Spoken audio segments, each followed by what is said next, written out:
Hey, I'm John Dervaj with Our Revolution Colorado Springs. With me today is Jeeva Senthilnathan, who is one of the youngest, maybe even the youngest Colorado Bernie delegates, who's going to be attending the Democratic National Convention this upcoming week. First off, thanks for being here. Thanks for sitting down talking to us. Of course. So I guess I think a good so you are 18, right? So like you're as really as young as you can possibly be to be a Bernie delegate. So what kind of got you interested in politics, just to begin? I would have to say, I actually wasn't really interested into politics. 2 years ago, I did have a Democratic candidate actually canvass on my door, and so she asked me to come and meet her in a park. And I think, ever since then, I got carried away into politics, and I feel like once you're in, you get stuck. So she canvassed on my door, and so she was like, I'm really the only candidate that's running this entire campaign on my own, and I would love to have more young people get involved. So I volunteered to be her campaign manager, and I would go around taking pictures of her, posting it to her social media. And then I ended up creating a high school candidate forum where I had her speak in a couple different high schools to younger people. And then after that, I got an internship with Representative Tom Sullivan at the state capitol, and I had about a summer to be a legislative aide for him as well. And then ever since then, it's just been politics after politics, and I joined High School Democrats of America, and we kept moving with the flow. It's interesting, yeah, because I think that's a big drive, right? I think especially this election, there was a lot of focus on, especially with certain campaigns, such as Bernie Sanders' campaign, to try to get younger voters very engaged, very excited, and really very active just in politics and specifically the Democratic Party. Obviously Bernie's most likely not going to be the Democratic nominee, but I think a lot of his policies are still, very important and things that younger people need to be fighting for. So as we go into the Democratic National Convention, what are you going to be kind of advocating for? Or what are your sort of main interests? I think my top three policies that really stuck out to me from Bernie's campaign is the Green New Deal, Medicare for All, and free college, because I just graduated high school with the class of 2020, and I am actually entering college at the Colorado School of Mines for this fall. So I think his platform stuck to me the most because I think, especially for people who are just starting their lives, when you just become an adult, you don't really know anything about the real world. And I think Bernie's platform is what helps you get there, or at least learn about the real world. I feel like people that are also struggling in minimum wage jobs is the best for Bernie's platform, because they really are starting from the ground up. So I would have to say that Gen Z is being extremely patient, I think, with this election, and we really are doing vote blue no matter who, and we know it's going to get progressive, in the end. It's going to get progressive in the future, and it's Gen Z that's building that up. So we're just being patient right now until we get our chance to shine. Yeah. Yeah, I think that's sort of the frustrating thing that I suffer with. Obviously, I'm a little bit older, but I agree. Going through college and having $100,000 of student debt at the end, no other generation in the history of America has had to deal with that. That sort of burden that our generation or your generation, my generation have to deal with and overcome that tremendous hurdle. And then, time and time again, we hear, oh yeah, progressive politicians, and people who advocate for progressive policies, just you'll have your time, you'll wait. But it's getting to the point for certain things where this pandemic has shined a light on so many important issues, why we need Medicare for all now. The Green New Deal that you mentioned is, we're running out of time to wait for that. So I guess, without sounding too, I guess what's the word, apocalyptic or too much of a downer, what can we do now as like the younger generation to try to get those older folks, those more moderate, those more centrists, and people like who are part of the Biden campaign, a little bit more aligned with progressive policies. Yeah, so actually, I joined just like about a week ago. I had a friend reach out to me who we both worked on High School Democrats of America from like the last 2 years together. He reached out to me and he was like, well, I'm working part of a group now called Young Progressives for Biden. And I was like, that's really weird because you can't even connect the word progressive and Biden together at all. So he was like, well, what we're doing is it's a bunch of other Gen Z kids who are actually pushing a progressive platform for Biden, though. And I think that's really the main fight. And like, it's a pretty large coalition right now. We have like students all across the nation, and it's just getting bigger and bigger. So I definitely have to say that, like, we're not done with the progressive platform. I mean, Gen Z is still fighting for it, even with Biden. At that same time, I think a large part of where we shine is our activism. We take it to the streets with, the climate strikes, the gun safety strikes. And I think through that is where we're really making an impact. As far as like, I'd have to say convincing boomers to move on to the progressive platform. Every single time when I always meet with like High School Democrats of America, we're always pushing on the progressive platform when we're like phone banking or text banking to other boomers by like incorporating both Biden and progressive values. So I think like that's our main push right now. And like, I would have to say that we're really trying to support Bernie and his ideals of supporting Biden as well. So we're trying to keep it an equal to get what we want and to also incorporate what they want.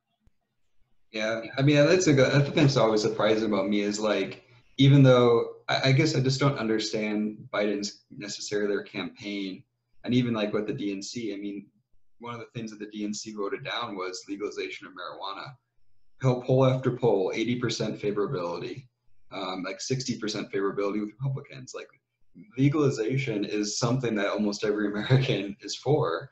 But the DNC, oh no, we don't want to deal with that. Same for Medicare for all. I mean, these are popular policies that have the majority of the population support. Even boomers, people who are very much in the Biden camp, are still in favor of Medicare for all. So I just never really understand why they don't listen to their voters, don't listen to their constituents. But yeah, I think that kind of goes into the big thing, which is money in politics, right? There's a lot of lobbyists, there's a lot of corporate interests. And I mean, through your perspective, like just starting out, and like even Democrats of America, like how big of an issue do you feel like money in politics is in 2020 in this sort of election cycle? Yeah, I would have to say, like, to me, money in politics is a huge key point for corruption. And I think one thing that really stands out between the older generation and a younger generation like Gen Z is ethics. Like, we're evaluating every single legislator on ethics, and that's what the boomers don't do. They are like so stuck on centrist values. And I would in general have to say that, I mean, money in politics, I think, is one of the key points as to why we're failing as a society together, like today, because it's always about having larger corporations and all those PACs as like your best friend instead of like looking at what the people actually want. We're not fighting for the people. Instead, we're fighting for these policies by these large corporations because they just want their policies in place because they're profiting from it. And I think that's the major problem. But like I said, Gen Z is being extremely patient with these problems right now, and we're waiting for this huge revolution to happen in like the next couple years or so. In fact, I'm running for Parker City Council right now to make that change. So I think like the more Gen Z, like once we hit 18, we're like ready to run, ready to get in. Because I think we're done with the nonsense of the boomer generation. So. Yeah, and that's been, I think, the encouraging thing for me, like just seeing so many younger people trying to get very active in politics, even running for positions. I mean, we have like Tay Anderson in Denver, part of this Denver school board, who's like obviously very prominent, and I would have a shaking suspicion, or a very big suspicion, that he's going to run for other things in the future. But he's like, exactly the kind of person I feel that, that represents the next generation. So it's always encouraging to see that. Like being a part of the sort of the, the DNC process or the nomination process, like what has that really been like? Because like looking from the outside, I think a lot of that's sort of hidden, or at least it was a little bit more unknown in the past. But like, what's your perspective so far going through this, getting ready for the convention next week? I would have to say, like, especially, so like when I filed my papers in like March, April, May, around there, when I filed in my papers, I mean, like, obviously I've been in politics, and so I know how the process all works, right? Like to become a delegate and whatnot. But I would have to say there's a lot of other young people out there that doesn't know about the DNC or what they even do. I mean, youth turnout in voting is obviously the lowest. And so when it comes to this entire nomination process, I feel like it's become more corrupt than, it's not even like a democratic process. I mean, we call ourselves the Democratic National Convention. This is really the Biden National Convention. Okay, like you might as well rename it to just that. Because we're not pushing any other kind of Democratic candidate, but you're only pushing in Biden. And I feel like a lot of people tell me that, like from these past couple months, that I'm splitting the party, but I don't think I'm splitting the party. I think what this is about evaluating ethics, not only between Donald Trump but also the ethics of Joe Biden. And we keep on talking about, oh yeah, well, like, Joe Biden is better than Trump, but like we can't keep saying that. Like we can't keep saying that this is better than that, or like just because he's like more unethical than Joe Biden, that him being unethical is still okay, if that makes sense. So I would have to say that this entire Democratic nomination process has always been stuck on like Joe Biden, and I think that there is no chance to even push another candidate or even like the policies of another candidate, because we're so stuck on this one like point of focus. So I really hope that like that changes and that we can have like a turning point at least sometime in the future, because like I feel like if we have enough people pushing for Bernie, then clearly he could have a chance of becoming the nominee. But I think there needs to be some like effort from the DNC where it's not just like tipping the boat on one side. So a lot of compromise there. Yeah, and I think that's, I don't know, something like just talking to people and just, from what I've seen, like there's this conception that, or perception that, progressive candidates are just going to vote blue no matter who. But for a lot of people, like they want Medicare, they want to combat climate change. And I think that there's this sort of danger that progressive voters are swing voters, and the DNC and the Democratic Party doesn't see them like that, and they need to, because it's not just like, it's not always just going to be, well, yeah, Trump, just not Trump. It's gonna, you're gonna need to do more to convince people, because for a lot of folks, honestly, they can't see much difference between a Donald Trump and a Joe Biden when it comes to policy. Obviously, when it comes to tweets and it comes to all the theatrics, there's probably a difference. There's clearly a difference. When it comes to just blatant corruption, there's a difference. But when it comes to policy, like, is Joe Biden going to make my life better? Is Joe Biden going to combat climate change?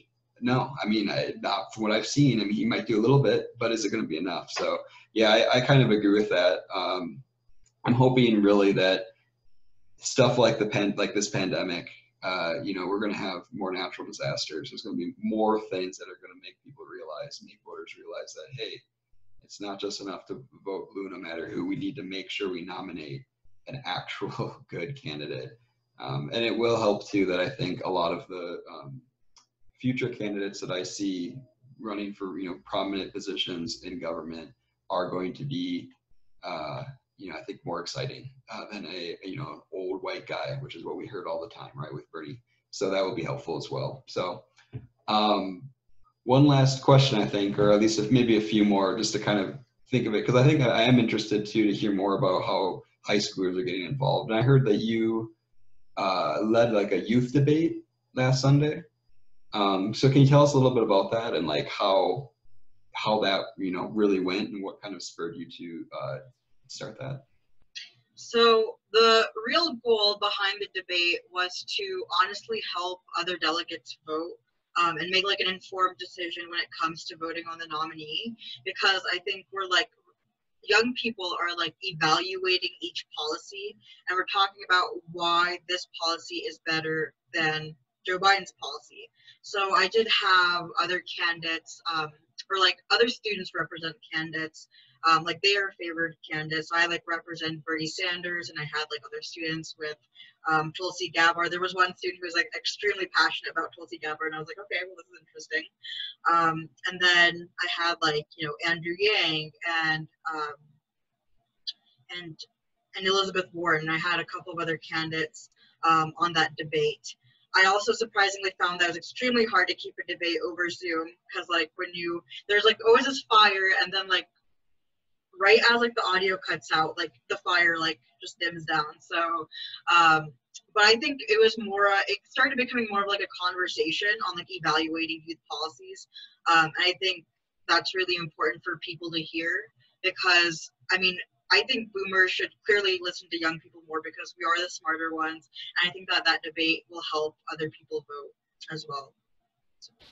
Yeah, that's awesome. So I think I 100% agree too. I mean, that's what, just even here in El Paso County, a lot of the people that I've seen really active with the Democratic Party, are boomer generation or older. Like it's definitely, there needs to be this changing of a guard in order, and like there needs to be honestly enough of us, I think, to convince people that hey, it's not just like a fringe one Tulsi Gabbard supporter, or there's a few fringe Bernie supporters, but there is a movement here, and you'd think that news with protests and all of this, and the awesome climate activists that are doing so much for like Sunrise Movement, you think that would be enough, but I think you do need to have some representation in your local party. So awesome that you're here, that you're running for city council. And and you said where do you live in, like Parker, you said? Yeah, I live in Parker, Colorado. Yeah, because like here in El Paso, there's like a lot of there's a lot of conservatism. Obviously, it's a very red area of Colorado, unfortunately. But the Democrats that I've met, even ones in our local party, are pretty damn progressive. And we got a lot of really good local candidates running a very progressive platform, which is really encouraging to see. How is it where you live in that regard when it comes to like local elections and like the local party? Yeah, so I'd have to say Parker's extremely conservative as well. Like it is quite conservative. When you run for Parker City Council, you actually run as unaffiliated. So I feel like I actually do have a good chance for this campaign, because I have an absolutely wonderful staff full of young people. And so I think we're basically taking the Republican ideologies and talking about them in a way that's a little bit tricky, but it's going to be pushing out the progressive platform. Hopefully not a lot of Republican people watch this, because like then they're going to know, but I would have to say that that's my strategy. And as far as I'm concerned, like there is no rules against colors. So I was like, I'm going to go full out, like, pink, red, rose colors. And I mean, especially in my community, like Republican people, they don't read, they don't research, they look at colors and signs. So I mean, if that's what's going to get me the vote, colors and signs from Republican people, then I'm willing to do that, and make sure that I can get into office so I can push out a progressive platform, even though I'm having different kinds of campaign strategies with my colors and signs. Yeah, I mean, that's the thing that I always think of too. Like even going out and talking to people, there is so much similarity in what Republicans that I've met and Democrats that I've met, what ultimately they want. you know, do you want to tax Amazon and make sure they're paying a fair share? Yeah, why not? Why are we taxing Amazon? Well, we're not. And you know, that's something that should change. I mean, there's agreement there. Even like, you know, like I said, legalization of marijuana, like most Republicans also want that, especially in Colorado, when it's been really, you know, a successful rollout. So there is a lot of common ground. It's just, it's bridging that gap and having those conversations, and, you know, applying your personal story to their personal story. That really does the trick. And yeah, flashing colors and good advertising definitely helps too. So with that, is there any other things you kind of want to wrap with or end with? I would definitely have to say that something that's been on my mind for like the last couple months is about voter suppression for this election, especially because, like, you see, no matter who you're going to be voting for, Joe Biden or Donald Trump, the large amount of the votes, if we don't get in, you know, the votes, we're going to be losing the election. And so I would have to say that it's important that the young people especially vote, even though we're always like the lowest turnout. I think that we do some of the most hardest things, but we don't do the easy things. Like we take activism to the streets, and like, do you know how like hard activism is? Like you have to wake up in the morning and like take the RTD light rail down to the station, down to the Union Station, and you have to organize all the young people there and then like march, you know. And I think we do all these hard things, but when it comes to voting, I mean, you can vote in your pajamas, right? But we don't do that. I mean, it's just filling out a bubble, but we don't do that. And so I think that's something to keep in mind for, especially for this election, because there are a lot of progressives who are like, well, I'm not going to be voting for Joe Biden. And so I think, like I said, Gen Z is being patient. I'm being patient. If Joe Biden is going to be the nominee, which he likely is to be, then I will be voting for him. But I mean, like I said, be hopeful for the future because we're not done now, right? Like we're going to keep moving this progressive platform. So I definitely have to say that if we're going to be moving forward, that, you know, yes, Joe Biden is awful, but yes, we should keep moving forward and stay hopeful.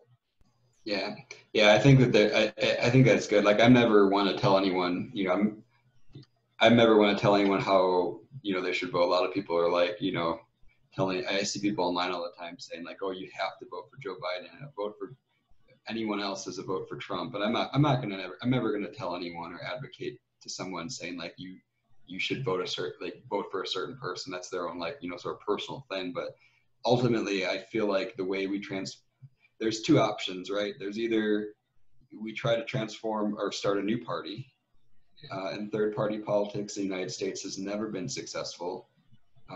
You know, I think at most maybe the Bull Moose Party in early 1900s got like 13 or 10% of the vote.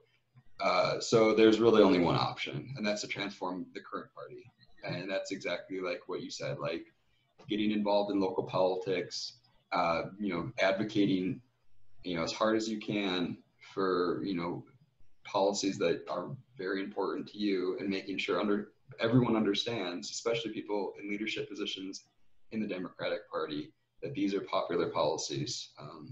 And yeah, and obviously elimination of voter suppression is also incredibly important, just for the sake of democracy and not turning more and more into a authoritarian regime, which is always a good thing to fight against. So yeah, with that, I mean, I just want to thank you again for sitting down talking to us again. Really, it's really encouraging. I think something that gives me hope is seeing people like you be so interested in politics and really doing you know, a hell of a lot to, you know, to change this party and really fight for the future that we all really need. So thank you again so much for your time and for your, you know, your activism.